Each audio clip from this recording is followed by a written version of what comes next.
Hey, welcome to the process. My name is Dr. John Bush. This is week 13 higher scoring games using some data that I've organized and presented and allows us to begin to visualize possibilities in these games coming up this weekend, week 13. That's all we can do. We don't know the future.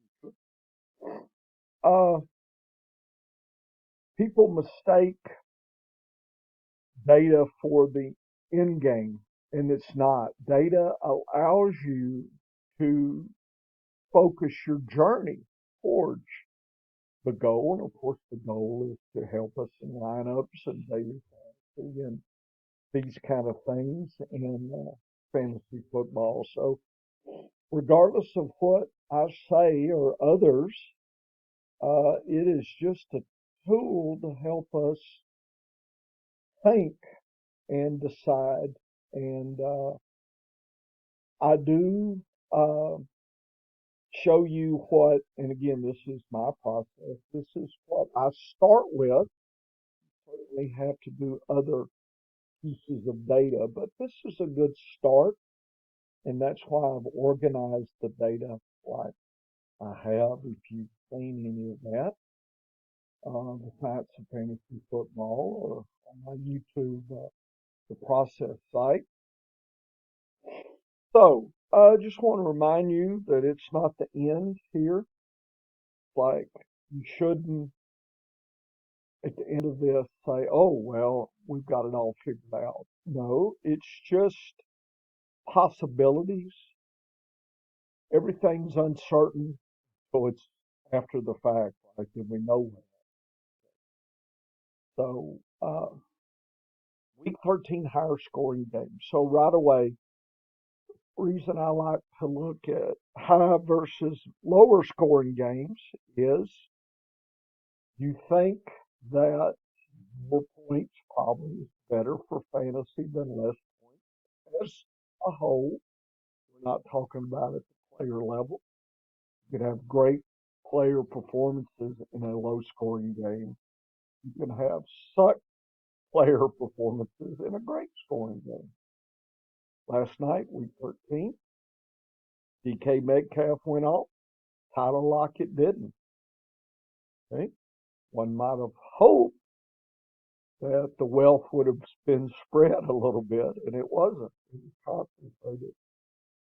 And that happens sometimes.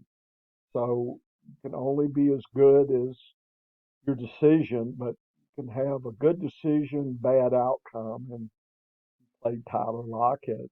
And when I say bad, he got almost seven, no, 10 points. That's not going to kill you. It's not a dagger in the heart, zero, but it probably didn't move your team forward. Anyway, this week we've got four games that are predicted to be 46 points and above by Vegas. Again, Vegas is not here to predict the future. Vegas is there to entice you to make money. So I don't know what their real opinion is. This is the opinion that they throw out and want you to bet on. A little different, but it's a start, and most likely over time, uh, Vegas's predictions of high versus low score are probably a good starting point for us to consider the game. And that's all we can do, again, is consideration. So the highest scoring game of the week is Miami, Washington, 35-16, and it's 50 points. So let's talk about it. 35-16, what Vegas might predict. This is my three levels of data. Uh, Vegas, the DAPs, depends on its position in the middle, and then the efficiency home away splits, and then I've got snaps, just to kind of keep a gauge on opportunities there. 35-16 sounds good. The scenario would be kind of like it was Vegas last night. They had 32-14 for Dallas versus Seattle. Didn't turn out that way. So Vegas missed. Uh, Mainly Thursday nights had been below the over/under. Last night was above. So that was really entertaining, unpredictable game from Seattle, at least if you looked at Vegas. This is the same thing. The perception is Miami just does what it wants on Washington, scores every which way. Okay. So, how might Miami score? You look at the defense against position here, uh, game, and that's just my week 13. Miami, they're playing in Washington, so it's an away. Defense, uh, uh, Washington is easy. I colored it in green. Extra easy overall. Uh, Running backs, easy. Quarterbacks, wide receivers, tight end, above average. Kicker, deep. So when you see that, you play everybody, right? In daily fantasy, you might even consider the tight end might get in on the gravy train. Hard to tell. Not overly enamored with Smythe or whoever. I don't want to look at the snaps to see. And you could go to the snaps right now. That question. Smythe Boone Smythe was back. Looks like he with 54 snaps. So you would think if anybody gets to take advantage, it would be him of the tight end. So Vegas sees this. They understand Washington team is flip flop easy. So there's a perception they'll score what is it, 5 touchdowns? Goodness. Probably rushing and passing. Tyreek Hill, Mostert, 18 if he comes back. Maybe Waddle. So you figure it's going to be a lot of sprinkling here. A touchdown. On the other hand, Washington playing at home. Miami does seem to be above average easy. But for whatever reason, Miami is tough against the running back, but fairly forgiving on passing. Not so pretty hard on kickers. The defense is fine. So the Washington Miami defense, Miami team can, Tua can give up uh, interceptions and whatnot. So either defense is streamable. Certainly Miami is preferable over Washington. The only problem I have is the running back, because I do have, and we can look at the snaps if you want, I do have Brian Robinson, but him and Gibson have been splitting. So we have a splitting running back situation with Gibson and a tough background here. So that's, again, less than encouraging. If I can find somebody better, I won't play Robinson. But if I can't, then you're probably, locked into play Robinson. Passing, on the other hand, you would think Logan Thomas has opportunities. McLaurin, Dotson, and Samuel have opportunities. It looks like those 4 pass catchers should benefit in this game. So you can imagine a couple of those touchdowns are going to the passing. Be cautious of the rushers. I mean, that Brian Robinson or Gibson can't. Gibson, especially out of the backfield catching passes, or Robinson. So that could happen. Efficiency, what's going on? Here's Miami. They love to be at home, 15% above uh, normal. So they're away. So they're only at 85% efficiency. So they got a great defensive slate, but they play less efficient. So you wonder, does that help Washington a little bit? They have been declining last three games. Miami hasn't been doing as a team, hasn't been doing what they need to do. Normally, Miami uh, rushes and passes less, believe it or not. They're very efficient passers, but they tend to rush more. Home away split, they rush less in a way and pass about the same either way. So this looks like most are, uh, this metric would suggest Moster doesn't get as much as you might think by this DAP. There doesn't mean I'm not playing him, but you're maybe over estimating his opportunities here. Hard to tell, but anyway, that's what this says. Washington actually plays better away in their home, so that's actually play 88% of uh, normal, so they're less efficient at home. So Miami less efficient away, Washington less efficient at home. So this is the exact opposite what these teams want to do by efficiency. Washington's declining. Normally Washington's, look at that, plus 10. That's one of the highest in the league passing. All about the passing. That's what the DAPs say. So they don't rush a lot compared to the rest of the league. So lower rushing, higher passing. Away, they rush 18% less, pass 5% more. So again, the efficiency suggests passing. The DAPs say passing. So you wonder, will Washington get a higher score than this?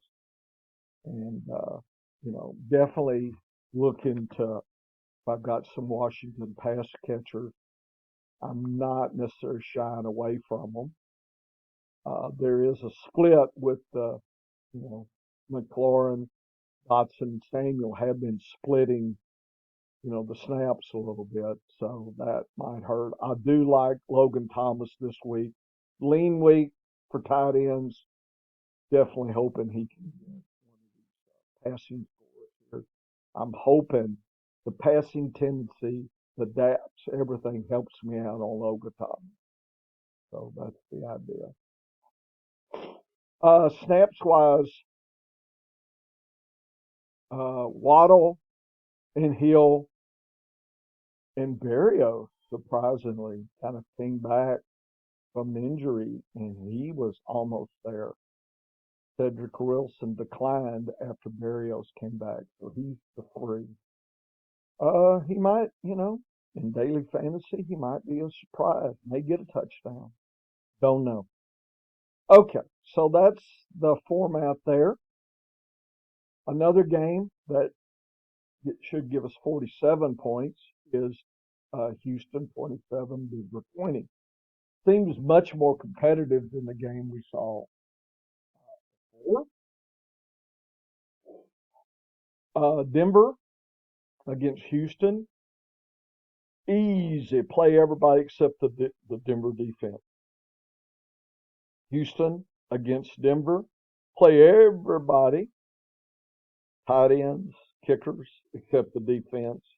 Be aware that Denver has been rough and tough on wide receivers and a little bit tough on quarterbacks. So Stroud's going to have to earn his treats. And I do like to see the tight end. What I didn't like to see was the snaps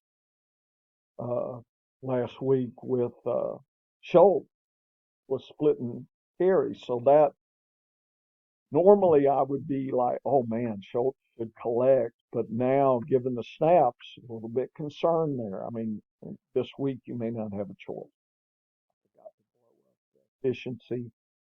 Efficiency Denver uh, plays a little better at home, 6% better. Their last three games have been about average, nothing declining or improving. They rush, pass less. So the rushing this week from Denver just looks like Javante Williams kind of game. Maybe P. Ryan. I think I would play some of those guys. Away, they rush 6% less, pass about the same. So they're really not sensitive to rush uh, uh, home or away splits. Do like the DAPs for the rushing, do like their normal tendency. Houston has been declining, believe it or not. I know it might be hard to believe. And normally Houston's all about the pass here, not about the rush. Uh, Singletary, I guess if he's back, could collect. Houston plays better away than home, 6% better away. At home, they rush and pass. It's about pretty equal, pass a little more. But good to see that they rush pretty good, extra easy. So, again, this almost seems to set up for Singletary here. Pierce uh, had some juice, and that juice is squeezed out. At least it was last. So we'll see here. Looks like Singletary could be in line for a score.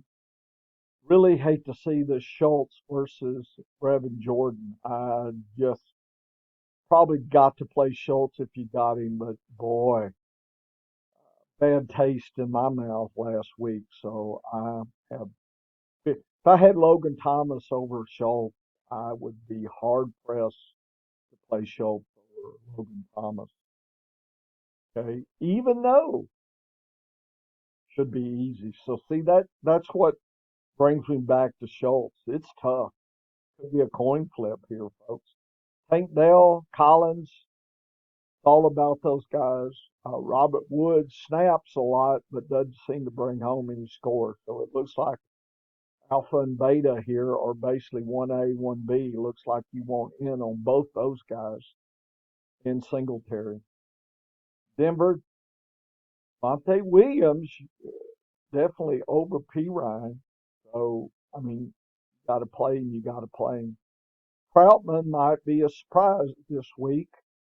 Denver, the tight end, easy. So I actually picked up Troutman in a couple leagues where I lost Hawkinson just based because of the right here, one snap.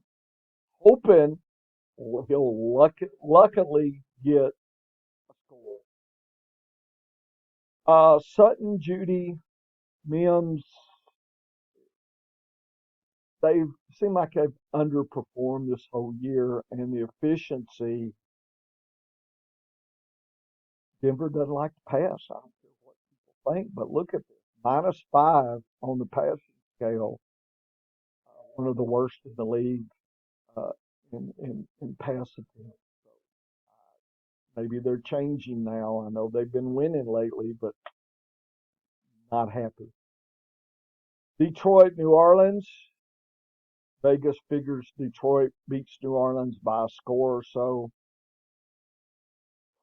46 points. Detroit versus New Orleans, it's tough.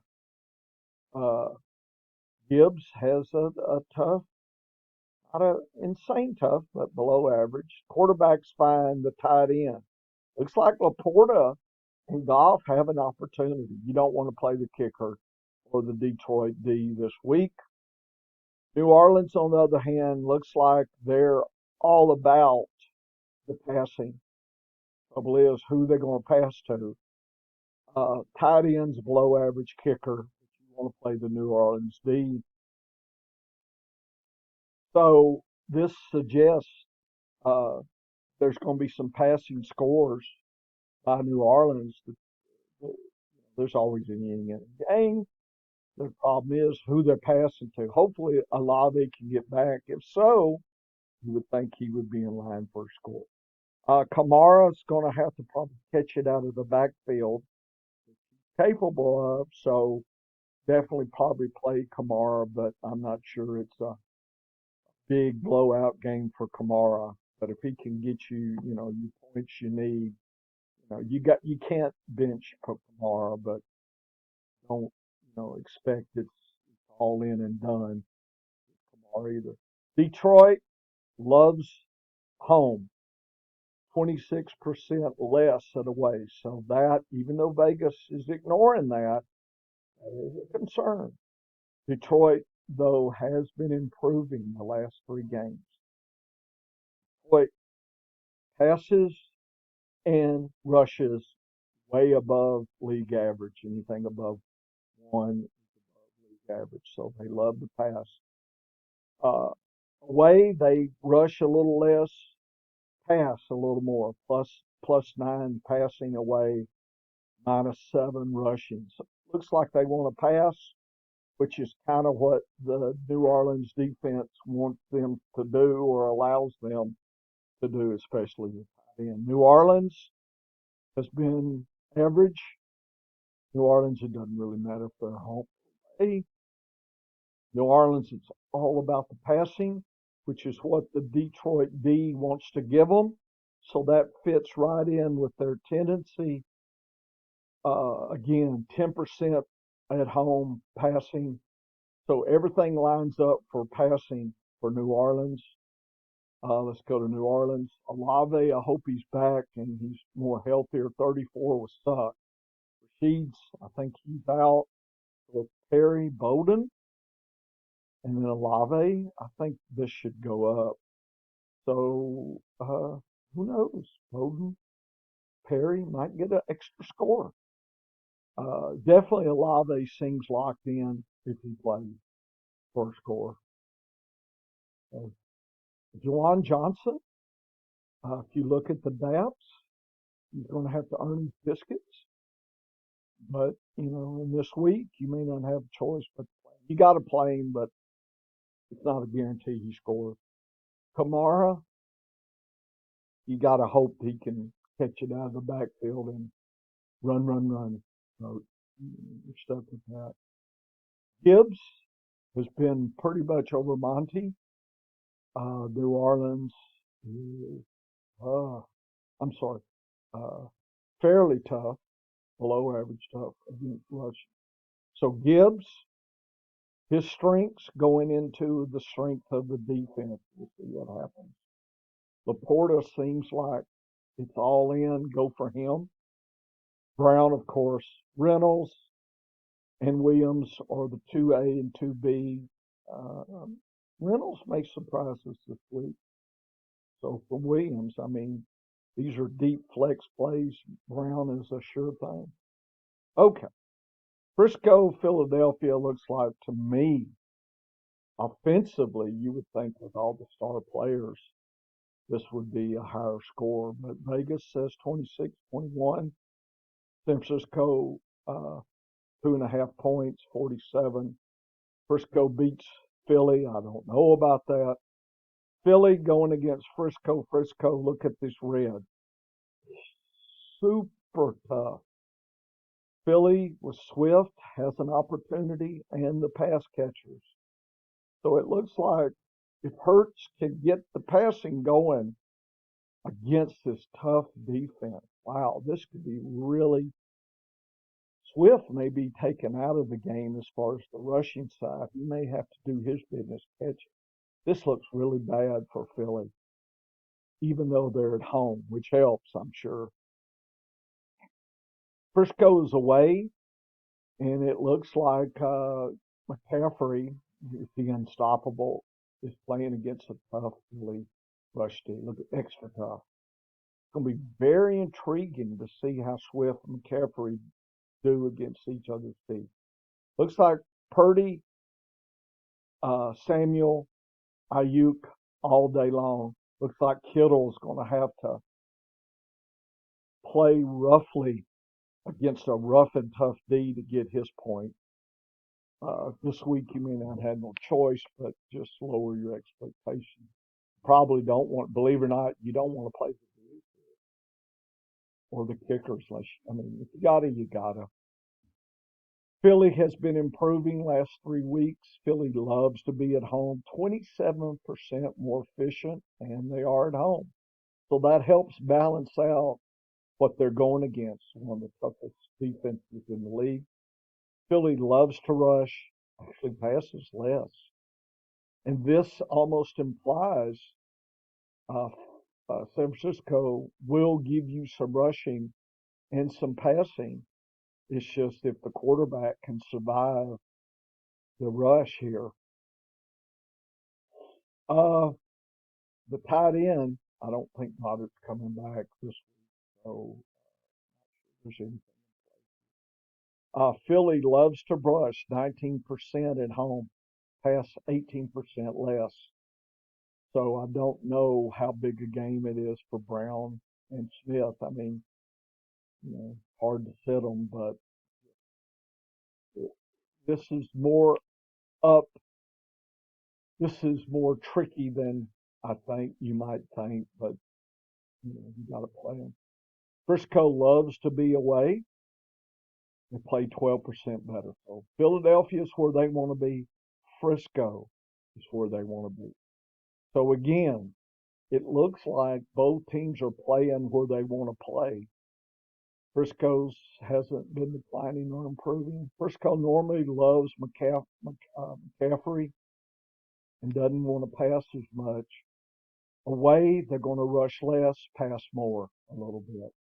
And that's kind of what the DAPs from Philly's D want to do. So this may not be a 3-score McCaffrey game. It's hard to imagine he won't score, but got an extra tough D here. I mean, when you see these, you can't just, oh, okay, I won't play him. I mean, great players find their way around, and you hear don't bench studs. I'm playing McCaffrey, play AJ Brown, Smith, Hurt, Purdy, IU, Samuel. I mean, it's just how deep do you go? I'm probably, uh, this just more than anything, I think in daily fantasy, this says you might look elsewhere for easy stacks. Okay. Snap wise, I don't think there's anything that tells us what we don't know about Frisco. Philly, Gainwell's been getting a little bit better, but Swift is still the dog. Jack Stoll, I think I'll let you play him. Smith and Brown. Julio's been out there, but he hadn't been scoring. So I believe that's my high scoring games of the week. Again, this is not the end of the whole show, folks. It's just the beginning, especially if you play daily fantasy. I think there's some opportunities and there's some concerns, obviously. I try to highlight those. Okay. So I wish you good luck this week, week 13. Thanks for listening. Go to the Science of Fantasy Football. I've got all these static images for the high scoring and the lower scoring games too for you to get some insight. That would be, what is that? 1, 2, 3, 4, 5, 6, 7, 8 games. This has been a real suck season for high scoring. It's a rare season where we had a lot of high scoring predicted games. So that's always stuff. Okay, good luck, week 13.